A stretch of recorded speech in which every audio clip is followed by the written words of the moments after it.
Welcome to Wildcard Reads. I'm Wildcard Angel, and we are here for a weekly wrap-up. So here is what we read this week. Let's get started. So first up, after reading 11/22/63 by Stephen King, I definitely had some mixed emotions. So overall, it's definitely a good read. It's a story worth reading. I went into this thinking that it was going to be more of like a sci-fi, going back in time, saving JFK was going to be the majority of the story. That was not the majority of the story. There are so many things in this book that could be discussed without ruining it. And without any spoilers, I do want to give you fair warning. There is racism. There is DV. So those things are in there just like they are in history, unfortunately. And I didn't enjoy reading those parts. And it wasn't as much fun of a novel that I thought it would be, going back in time, the vigilante and all that.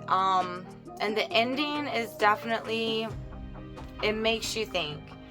It makes you think about going back in time and changing some of the horrific things and what actually could happen to today's time if we change the past. So it was a good read. It was interesting, definitely. And honestly, it was the first Stephen King novel I read. Probably shouldn't be admitting that, but I did rediscover my reading just in September, and I never really ventured towards Stephen King, but I've always been fascinated by the JFK case and the conspiracies around it, so I thought it would be a good read for me. If I would have stopped in the middle of the book like I wanted to, honestly, I wanted to DNF it in the middle. I was just so disappointed with the minor themes of the book and didn't want to continue, but I did push myself to go through. After an overall rating, I guess I would say 4 stars. So for this book, 4 stars for an overall rating, but definitely prepare yourself before reading it if you need to prepare yourself, because it kind of caught me off guard, not gonna lie. Second book of the week was The 10,000 Doors of January. Now this is by Alex E. Harrell. I'm not sure if I'm saying that right. Sorry if I said it wrong. But once again, I did not pick a good book for what I wanted.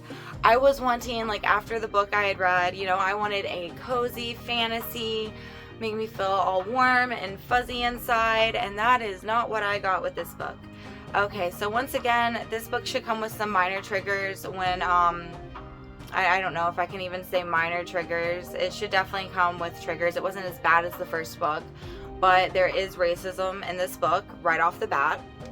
The majority of the story follows a young girl from, I think it starts at the age of 6, and it follows her through her life and explains why she's staying with this wealthy rich man, and her father works for this wealthy rich man. Oh, it turns and it twists and it will pull at your heartstrings. And honestly, I did cry. You might cry if you read this book. While it is not the heartwarming, wonderful story I was looking for, and it did take me on a journey. For sure, it took me on a journey. I have to give the book 4 stars. It was a good book, okay? It wasn't happy-go-lucky. I can't tell you what happens at the end because no spoilers, but definitely I would recommend it, and it was a good book. It was 4 stars for me. That is our weekly wrap-up this week. If you've read either of these titles, be sure to comment below and let me know what your experience with the book was. Thank you guys so much for watching. Be sure to subscribe, hit that notification bell so you never miss a video, and I will see you in the next one. Until next time.